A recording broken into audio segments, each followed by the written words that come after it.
여러분, 오늘은 요나서 강의 마지막 시간입니다.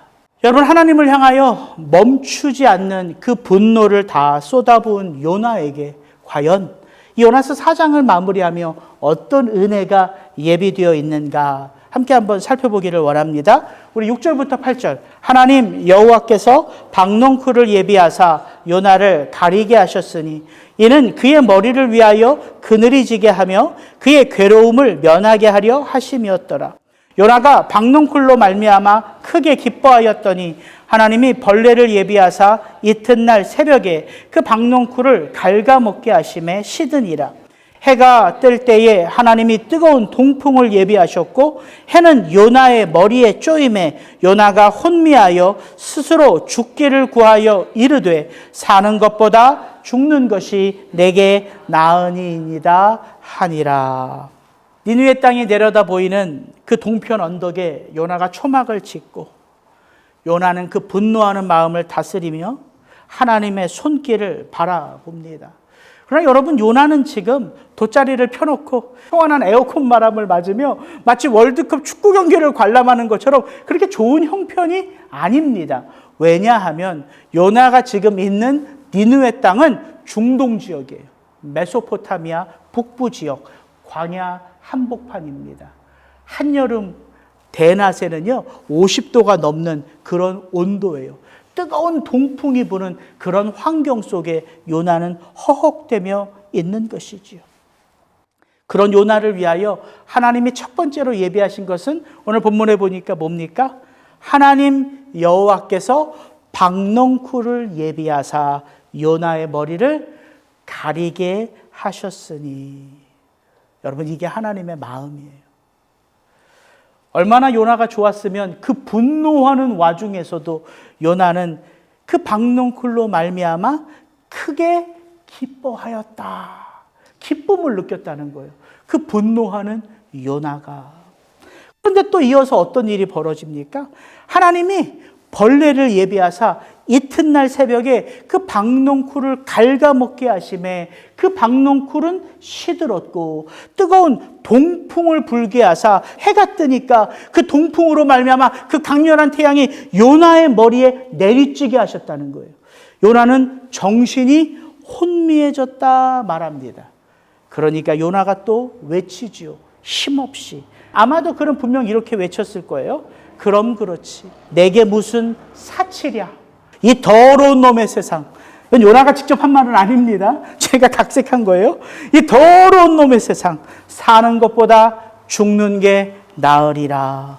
요나는 또다시 죽여달라 되뇌입니다. 여러분, 내 마음같이 안 되는 게 인생이고 세상 아닙니까? 세상이 내 마음먹은 대로 돌아가면 분노는 왜 내며 화는 왜 내겠어요? 기쁨 충만, 감사 충만이겠지요. 그러나 세상은 그렇게 돌아가지 않습니다. 자기 마음대로 돌아가지 않는 이 상황 속에 요나는 또다시 죽여달라 말하는 것이지요. 그런데 여기서 한 가지 우리가 생각해 볼 것이 있습니다. 여러분, 잘 보십시오. 요나에게 시원한 그늘을 지게 한 그 박농쿨을 요나서 기자는 뭐라고 말합니까? 누가 예비하셨다? 하나님이 예비하셨다. 그런데 하나님이 예비하신 게 박농쿨뿐만 아니죠. 오늘 본문에 보니까 모두 하나님이 예비하셨어요. 벌레도 예비하셨고요. 뜨거운 동풍도 예비하셨습니다. 그러나 이 벌레와 동풍은 박농쿨과는 다른 역할을 하고 있죠. 박농쿨이 요나에게 그늘을 줘 요나를 기쁘게 했다면 이 벌레와 뜨거운 동풍은 요나를 어떻게 만들었어요? 또다시 분노하게 만들었다는 거예요. 그런데 다 누가 예비하셨어요? 하나님이 예비하셨어요. 이게 우리가 한번 생각해 볼 거라는 것이지요. 어떤 때에는 이유 없이 좋은 일들이 있어서 마냥 웃게 하지만 어떤 때에는 왜 이런 일들이 내게만 일어나나? 왜 우리 가정에만 일어나나? 그런 때가 있다는 거예요. 여러분, 기억하십시오. 하나님은 결코 때에 맞추어 은혜의 단비만을 내리게 하시는 분이 아닙니다. 때에 맞춘 은혜의 단비만 우리 인생 가운데 있는 게 아니에요. 저희 뒷마당에 심은 상추 씨앗도요, 아무리 제가 물을 준다고 해서 그게 뿌리를 내리고 땅을 솟고 자라나는 게 아니더라고요. 뭐가 필요해요? 강렬한 태양빛이 필요해요. 그래서 인생은, 특별히 성도의 인생은 고난과 축복이 늘 번갈아 함께 다가오는 거예요. 누구를 기억하라고? 고난을 기억하라고? 축복을 기억하라고? 아니요. 고난 속에서도 하나님을 기억하고 축복 속에서도 하나님을 기억하고, 성도의 인생은 바로 하나님을 기억하는 삶, 그것을 성경은 형통이라 말하는 거예요. 신구약의 대표적인 말씀입니다. 같이 한번 읽어봅시다. 너희 중에 고난당하는 자가 있느냐? 그는 하나님께 기도할 것이요. 즐거워하는 자가 있느냐? 그는 하나님께 찬송할지니라. 하나님께서 행하시는 일을 보라. 형통한 날에는 하나님께 기뻐하고 곤고한 날에는 하나님을 되돌아보아라. 이 두 가지를 하나님이 병행하게 하사 사람이 그의 장래일을 능히 헤아려 알지 못하게 하셨느니라. 무슨 해석이 필요한 말씀입니까? 해석이 필요한 말씀이 아니에요. 성도란 그렇게 고난 중에 하나님을 찾고 기쁨 가운데 그 영광을 하나님께 돌려드리는, 그래서 내 인생이 하나님의 그 은혜의 손 안에 있음을 깨닫는 것, 그것이 길고 긴 믿음의 여정이요, 그것을 성경은 신앙이라 말하는 것입니다. 고난 그 자체가 복이 아니요, 형통 그 자체가 복이 아니라 하나님이 함께 하심을 고난 중에도 기쁨 가운데에도 기억하는 삶, 그것이 바로 성도의 형통한 인생이라 이것을 말해주는 것이지요. 여러분, 그렇게 요나의 인생 가운데 임한 그 예비하신 하나님의 여러 가지 것들을 통하여 요나는 지금 몰라요. 박넝쿨도 벌레도 뜨거운 동풍도 하나님이 다 깨닫게 하시기 위하여 예비하신 것들임을 요나는 알아요? 몰라요? 몰라요? 관심도 없어요. 그러나 그런 요나에게 임한 것들을 통하여 누구는 알 수 있어요? 우리. 그 요나의 삶을 지켜보는 우리는 그 하나님의 은혜의 손길이 저와 여러분, 나의 인생 가운데 늘 함께하고 있음을 요나로 말미암아 알 수 있고 믿을 수 있다는 것이죠. 그게 성경을 대면하는 성도의 기쁨이요 유익이라는 것이지요. 그렇게 하나님 앞에서 작은 것 하나 때문에 기뻐하고 또 작은 것 하나 때문에 분을 내며 죽여달라고 외치는 그 요나에게 하나님은 과연 무엇으로 이 요나서를 마치시는가, 그 은혜를 한번 같이 봅니다. 우리 9절부터 11절. 하나님이 요나에게 이르시되 내가 이 박넝쿨로 말미암아 성내는 것이 어찌 옳으냐 하시니 그가 대답하되 내가 성내어 죽기까지 할지라도 옳으니이다 하니라. 여호와께서 이르시되 내가 수고도 아니하였고 재배도 아니하였고 하룻밤에 났다가 하룻밤에 말라버린 이 박넝쿨을 아꼈거든. 하물며 이 큰 성읍 니느웨에는 좌우를 분변하지 못하는 자가 12만여 명이요 가축도 많이 있나니 내가 어찌 아끼지 아니하겠느냐 하시니라. 니느웨 백성들의 회개로 인하여 분노하고 있는 요나에게 하나님은 요나 스스로 그 마음을 돌아볼 수 있도록 바로 이 박넝쿨의 은혜를 예비하신 것입니다. 자기가 심지도 않았고 자기가 수고하여 재배한 것도 아닌 그 박넝쿨 하나 때문에 요나는 뛸 듯이 기뻐하고 그 박넝쿨 하나 때문에 요나는 죽을 듯이 성을 내고 있어요. 그렇게 성을 내고 절망하는 요나가 비로소 자기 안에 있는 그 자기 의를 하나님은 어떻게 보게 하시는가? 바로 이 하나님의 질문 하나입니다. 내가 이 박넝쿨로 말미암아 성내는 것이 어찌 옳으냐? 하나님이 이거 두 번째 물어보신 거 아시죠? 첫 번째 물어보실 때 요나는 아무 말도 안 했습니다. 하나님이 또다시 요나에게 물어보시죠. 왜요? 이제는 요나가 대답하게끔 그런 상황을 예비하신 거예요. 어찌 이렇게 성내는 게 옳으냐? 이것이 과연 무엇이 내게 유익하냐? 요나가 뭐라고 답변합니까? 요나가 또다시 분을 쏟아내며 이렇게 말합니다.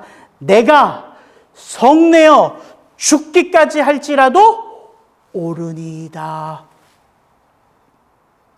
이게 요나의 답변이에요. 내가 이렇게 당신에게 성을 내고 죽여달라고 외치는 이 분을 내어도 이것은 절대로 옳으니이다. 이 고백을 요나의 입술을 열어 요나가 고백해요. 비로소 요나 안에 있는 죄가 무엇인지가 드러난 거예요. 짜잔! 영화로 했으면 구공 이런 배경음악이 있지 않았을까 싶어요. 드디어 요나의 죄가 드러난 거예요. 밝혀진 거예요. 여러분, 뭐가 죄입니까? 선악과를 따먹은 게 죄예요. 선악과가 뭐예요? 옳고 그름을 판단하는 그 판단의 근거가 누구에게 있어요? 하나님에게 있어요.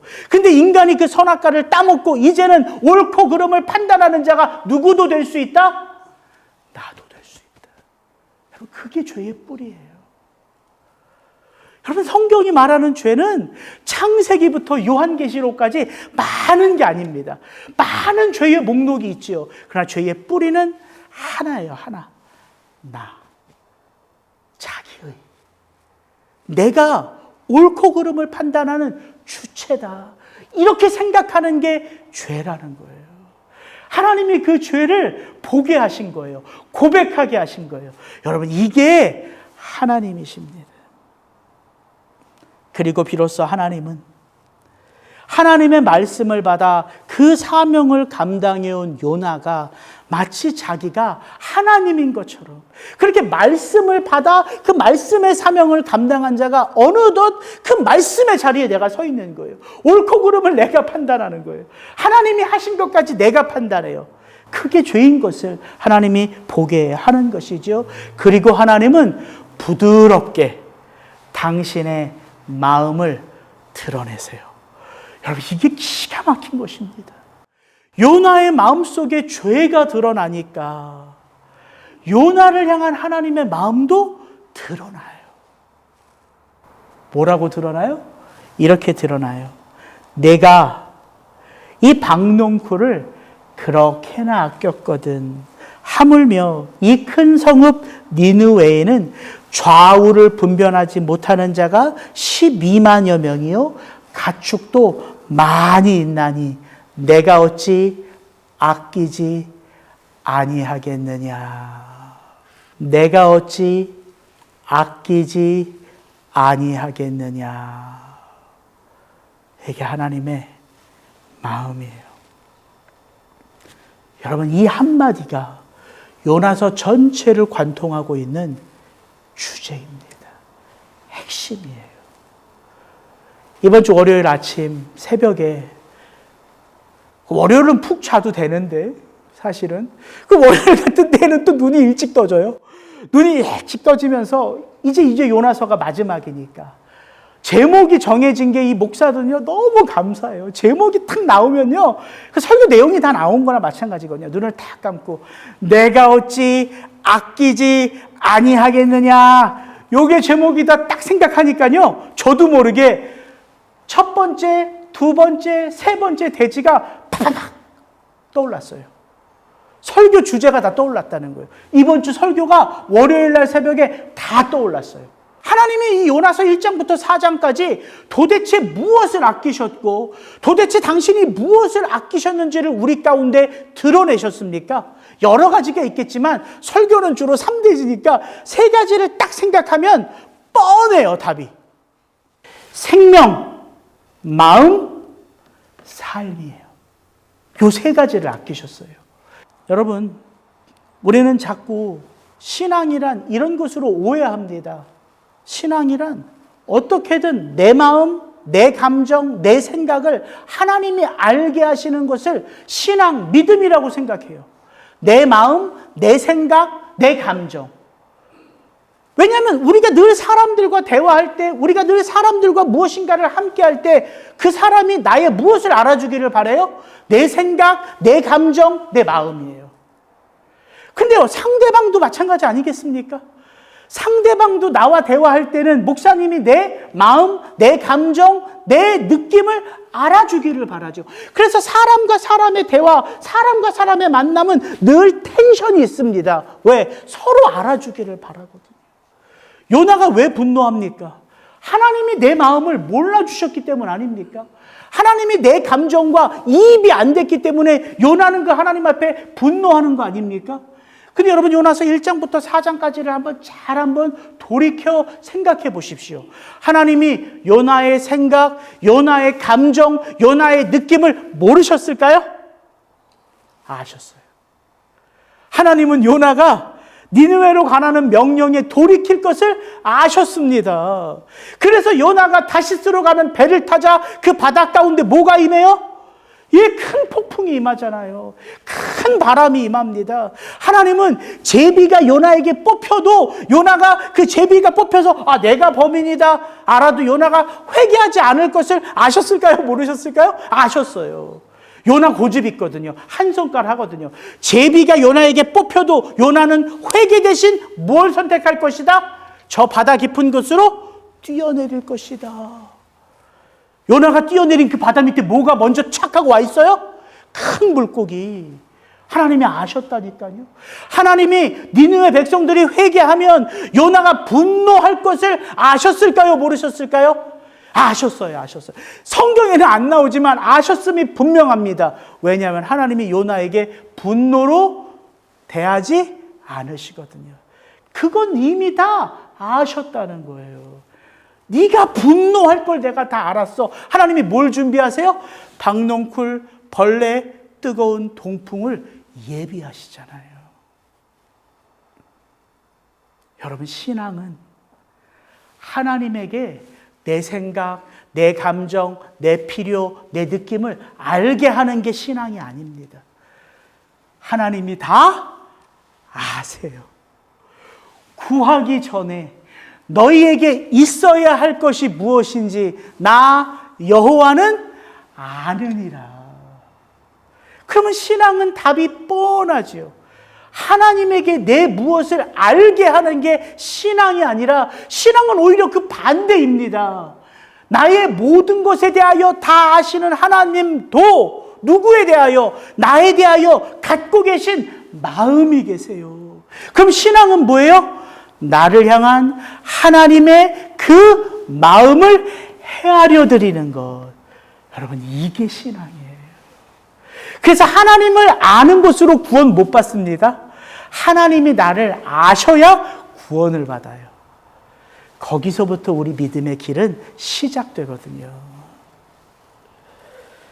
그래서 하나님이 진정 아끼시는 그 세 가지가 이번 주 월요일 아침 저에게는 척하고 탁탁탁 떠올랐던 거예요. 첫 번째, 하나님이 니느웨 백성들의 생명을 소중하게 여기셨어요. 이건 뭐냐면 하나님은 우리보다 더 넓은 믿음의 시선으로 이 세상을 바라보신다는 것을 알려주시는 거예요. 하나님은 우리의 시선과는 다릅니다. 더 넓어요. 더 깊어요. 더 풍성해요. 그 가운데 첫 번째가 더 넓은 은혜의 시선이요, 믿음의 시선이라는 거예요. 여러분, 우리는 너무 쉽게 나와 너, 우리와 그들을 너무 쉽게 판단하고 분리합니다. 그게 인간이에요. 교회 다르지 않습니다. 여러분, 앉아서 식사하시는 것만 보면 알아요. 대부분 늘 앉아 있는 곳에 가서 앉아 드시죠? 왜 그럽니까? 낯선 분들과 새로운 분들과 무엇인가 나를 터놓고 그 삶을 깊이 들어가기는 부담이 돼요. 나이가 들면 들수록. 그게 우리입니다, 우리. 뭐 나쁜 거 아닙니다. 그게 우리예요, 우리. 여러분, 하물며 우리가 그럴지언정 요나는 어떻겠습니까? 이 이스라엘과 니느웨 백성은 수십 년 원수지간의 나라인데 하나님이 니느웨로 가라? 요나의 안중에는요, 니느웨 없습니다. 왜 니느웨야? 왜 니느웨? 그래서 요나는 어떻게든 그 사명의 자리를 벗어나려 했고 그 땅에 임한 하나님의 긍휼과 자비조차 요나는요 때를 써서라도 돌이키기를 원한 거예요. 그래서 지금 초막 짓고 하나님의 손길을 주목하고 있는 것이지요.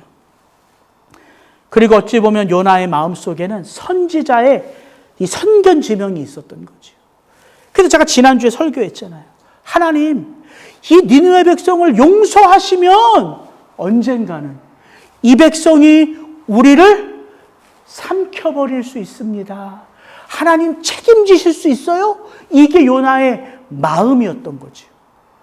그런 선지자의 마음이 요나에게 있었던 것입니다. 그게 우리라면 여러분 하나님은 어떨까요? 하나님은 우리가 그렇게 선과 악, 옳고 그름을 그렇게 쉽게 판단한다면 하나님은 어떨까요? 여러분 하나님은 선과 악, 옳고 그름, 자격을 보시기 전에 무엇을 보신다? 생명을 보신다. 여러분 이거 꼭 여러분 마음에 채우고 돌아가십시오. 하나님은 옳고 그름, 선과 악, 자격을 보시기 전에 그 영혼에 깃든 생명의 호흡을 보세요. 그게 아버지의 마음이에요. 요나야, 저 땅 니느웨 땅에는 좌우를 분별하지 못하는 자가 12만 명이요 수많은 가축도 있느니라. 니느웨가 회개하고 돌아설 것을 걱정했던 요나였다면, 그래서 요나는 방관자요 구경꾼으로 움츠려 그 니느웨 땅 한켠에서 그 은혜가 임하는 그 땅을 바라보고만 있었어요. 그런 요나를 바라보는 하나님의 시선은 어땠을까? 여러분 한번 생각해 보십시오. 이것도 은혜일 거예요. 그 니느웨 백성들이 회개하고 금식하고 제 가운데 앉아 하나님 앞에 엎드려 통회하는 그 모습과 요나의 모습이 하나님의 눈에는 다 보일 거 아닙니까? 그렇게 움츠러들어서 회개하는 백성들을 보며 어쩔 줄 모르는 요나를 보는 하나님의 시선도 있었을 거란 말이에요. 하나님의 마음은 이러지 않았을까요? 요나, 저 녀석만 정신을 차렸다면, 요나가 그 3일길 되는 니느웨 땅에 하루만 외친 게 아니라 요나의 마음이 만약 바울의 마음이었다면, 사도 바울의 마음이었다면, 그래서 내가 그냥 하루길 툭 하고 내뱉은 그 한마디에 그 니느웨 백성들이 철저히 얘기하는 그 모습에 바울이 놀라서 너무 기쁨 가운데 그의 전심을 다하여 엘로힘의 하나님이 아니라 요나가 만약 야훼, 언약의 하나님을 그 니느웨 백성들에게 전할 수만 있었다면 30년 뒤 이스라엘은 망하지 않았을 거예요. 지금 이 니느웨 백성들은 엘로힘의 하나님을 아는 거예요. 그 여러 신들 가운데 그 파워풀한 신, 그런 니느웨 백성들에게 만약 요나가 그 하나님 엘로힘은 신 중의 신이 아니라 오직 한 분 유일하신 여호와 야훼다, 이걸 그 니느웨 백성들에게 가르쳤다면 여러분 니느웨 백성들은 이스라엘 백성들처럼 제사장 나라가 되지 않았을까 싶어요. 여러분 이게 하나님의 마음이에요. 이 세상을 바라보시는 하나님은 누구는 쓰고 누구는 쓰지 않고가 아니라 존귀한 생명으로 보신다니까요. 하나님 나라의 영광을 드러낼 가치 있는 생명, 그걸 아끼셨어요. 두 번째, 하나님은 어그러지고 깨진 요나의 마음을 아끼셨어요. 여러분 이게 사실 우리에게 더 다가오는 거죠.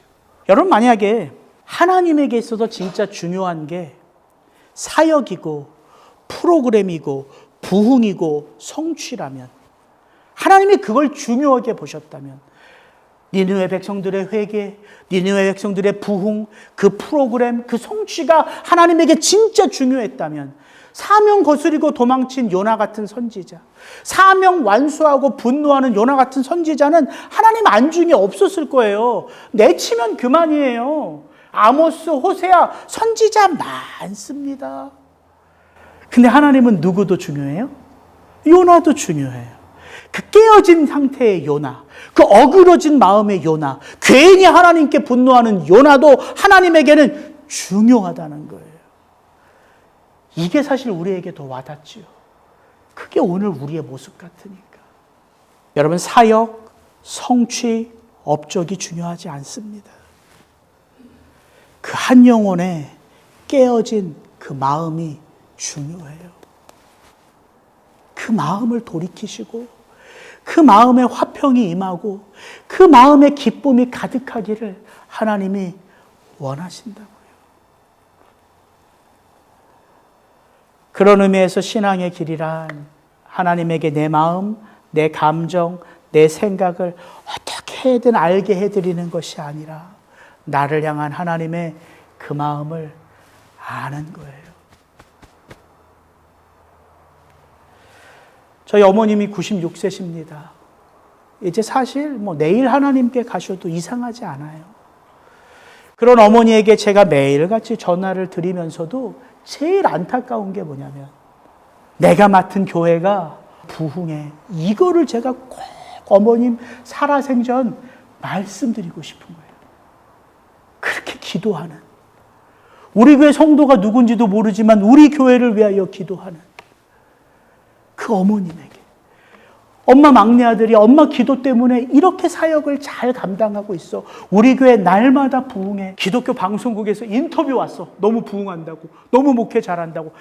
여러분, 이게 아직도 제 안에 교만함이에요. 이게 아직도 제 안에 자기의예요. 근데 이 아들의 마음 아시겠어요? 어머님이 돌아가시기 전에 이 아들이 이렇게 잘 목회하고 있다. 어느 날은요, 제가 어머니한테 쉼없이 그냥 생각 없이, 엄마 이번 주 설교는 어떻게 사람들이, 설교는 내가 생각해도 잘했는데 20명도 안 봐. 저도 모르게 유튜브에 이번 주 설교는 어떻게 클릭 수가 20도 안 돼. 이러면은요, 제가 쉼없이 그렇게 얘기하면요, 그날로 어머니 마음은 무너지는 거예요. 그날로 그냥 설교를요, 평소 2-3번을 들으시는 설교를 매일같이 들으셔. 왜? 자기가 들으면 유튜브에 클릭 수가 올라가는 줄 알아.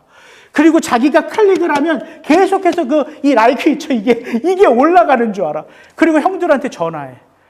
형욱이가 그냥 설교를 사람들이 안 듣는다고 힘들어하는데 너희들은 형들이 돼가지고 뭐냐? 들어라. 어머니 전화하는 거예요.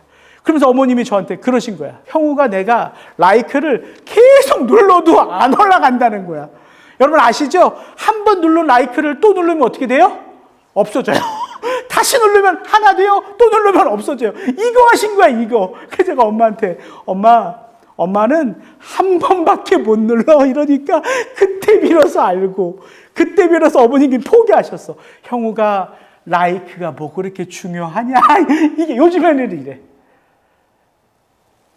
어머님은 우리 교회가 부흥하고 부흥하지 않고가 중요한 게 아니에요. 우리 막내가 힘들다, 어렵다 하지만 그 성도 하나들 한 명 한 명을 위하여 기도하시는 것을 알면 그게 좋은 거예요. 오죽하면 요즘은 그래요. 저희 어머님 지구촌교회 다니시거든요. 형우가 지구촌교회 담임 목사님이 너무 힘들다. 나는 네가 장인어른 장모님의 그늘 아래 있는 게 너무 감사하다. 왜냐하면 저를 너무 잘 아시거든요. 제 마음이 얼마나 여린지를 잘 아시는 거예요. 그래서 누군가의 그늘이 있고 울타리 있는 거를 그렇게 고마워하세요. 저는 그게 하나님의 마음이라 믿습니다. 비록 무화과 나무가 무성하지 못하며 포도나무에 열매가 없으며 감람나무에 소출이 없으며 밭에 먹을 것이 없으며 우리의 양이 없으며 외양간에 소가 없을지라도 나는 여호와로 말미암아 즐거워하며 나의 구원의 하나님으로 말미암아 기뻐하리라. 주 여호와는 나의 힘이시라. 여러분, 그래서 마지막, 이게 핵심입니다. 결국 하나님이 소중하게 여기시는 건 뭐냐면 그분 앞에 살아갈 저와 여러분의 삶입니다. 이게 요나서의 핵심이에요. 니느웨 백성들의 생명을 아끼시고 어그러지고 깨진 요나의 마음을 아끼신 건 다 과거의 일입니다. 하나님이 진짜 소중하게 여기시는 게 뭐예요? 지금 이 요나서 앞에 이 요나의 모습을 보며 하나님의 마음을 깨달은 저와 여러분의 매일의 삶, 그걸 아끼십니다. 우리는 때때로 이렇게 생각하잖아요. 매일같이 반복되는 일상, 때때로 너무 지겨워. 저희 어머님 그래. 나 투석 고만 받고 빨리 가고 싶대요. 매일같이 반복, 일주일에 그 2번 받는 투석이 너무 힘드신 거야. 투석 받고 나시면요, 하루는 넉다운 돼서 전화도 못 받으세요. 그러면 그 다음날은 또 매일 멀쩡하세요, 또. 그러면서 어머님이 그래. 이제 투석 고만 받고 아버지 앞에 가고 싶다고. 나 살 거 다 살았다. 그때마다 저는 말하죠. 엄마, 투석은 예배입니다. 그러면 아멘 하세요. 여러분, 우리 권사님들 믿음이 대단합니다. 죽고 싶다 그래도 투석은 예배다. 아멘. 그래도 아멘. 여러분, 우리는 때때로 우리의 지나온 인생을 돌아보며 내가 뭘 했지? 내가 이 새끼들한테, 우리 새끼들한테 뭘 물려주지? 이러면 괜히 우리의 삶이 안타깝잖아요. 내 지나온 삶이 억울하고 답답하잖아요. 뭔가 내 마음은 아직도 더 할 수 있을 것 같은데 이상하게 뭐 들면은 허리 삐끗하잖아요. 이상하게 마음은 소녀인데 못해요, 뭐를. 그러면서 내 삶을 돌아보게 되잖아요. 근데 여러분 기억하십시오. 그렇게 생각하는 나의 그 삶 가운데에는 하나님의 그 아름다운 믿음의 시선이 향하고 있고 우리의 삶의 그 모든 것을 여전히 합력하여 선을 이루어 가시는 하나님의 그 열심이 담겨 있다는 거예요. 결국 하나님의 소망이 누구를 향하고 있어요? 나의 삶, 우리의 삶. 그래서 우리가 그 여호와로 말미암아 기뻐하고 그 여호와로 말미암아 감사하는 그 삶을 하나님은 가슴을 못 이기며 기뻐하시는 거예요. 내가 너로 말미암아 기쁨을 이기지 못하느니라. 부흥해서요? 아니요. 그 한 영혼 한 영혼이 하나님으로 말미암아 그 매일매일의 삶을 살아내는 그 모습을 하나님은 기뻐하신다고요. 믿으십니까? 아멘. 요나는요, 답변 안 했습니다. 근데 우리는 아멘, 여러분 아멘 하셨어요. 그 아멘으로 일어서야 되는 거예요. 요나도 분명 마음으로 아멘 했을 거예요. 근데 하나님 보기에 너무 부끄러워서 아무 말도 못하고 이 요나서를 기록했을 거예요. 부끄러움을 가지고. 그러나 우리는 할렐루야 아멘으로 일어설 수 있다는 것이죠. 그래서 그런 여러분들에게 제가 이 말씀으로 축복하고 요나서 전체를 마칩니다. 너희 하나님이 가라사대 일어선 너희는 위로하라. 내 백성을 위로하라. 너희는 정다이 예루살렘에 말하며 그것에게 외쳐 고하라. 그 복역의 때가 끝났고 그 죄악의 사함을 입었느니라. 그 모든 죄를 인하여 여호와의 손에서 배나 받았느니라 할지니라. 외치는 자의 소리여 가로되 너희는 광야에서 여호와의 길을 예비하라. 사막에서 우리 하나님의 대로를 평탄케 하라. 골짜기마다 도두어지며 산마다 작은 산마다 낮아지며 고르지 않는 것이 평탄케 되며 험한 것이 평지가 될 것이요 여호와의 영광이 나타나고 모든 육체가 그곳을 함께 보리라. 대저 여호와의 입의 말씀이니라. 이게 바로 우리 리사운드에게 주신 하나님의 은혜의 말씀입니다.